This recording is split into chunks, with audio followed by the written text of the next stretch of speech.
This is the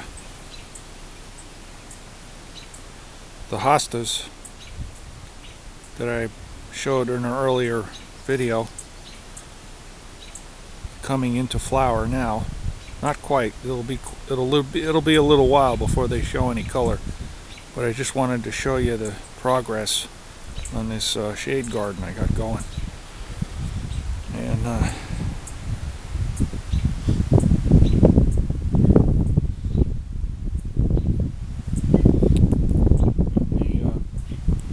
the rock garden type aspect of this part is coming along pretty good. And I've got thyme planted in between the stones, and there's only one clump. There's really only one clump that took. The rest of them are kind of petering out. But this one, by midsummer, I guess that'll be ready for harvest.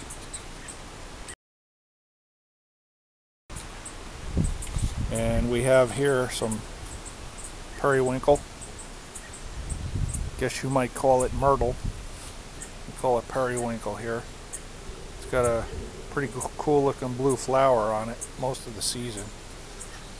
And that's coming a lot better than I thought, because I only put a few sprigs in this section here. But the main thrust of this garden here is to have it covered with moss. And I showed you my stumps, which have moss growing on them, and I'm quite happy with that. And I've also got some little pieces of old ancient lumber that is encrusted with moss.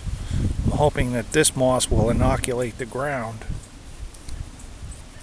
around here in the shade, so that it will spread and look pretty uniform and carpety, and eventually I won't have to touch this spot here. It'll be just weed free, and the soil will be very acid and very nice for a shade garden.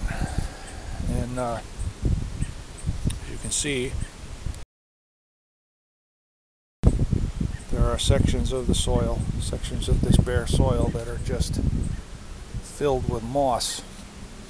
And actually, I cut the grass a couple of weeks ago and flung up all of the grass onto this section here. But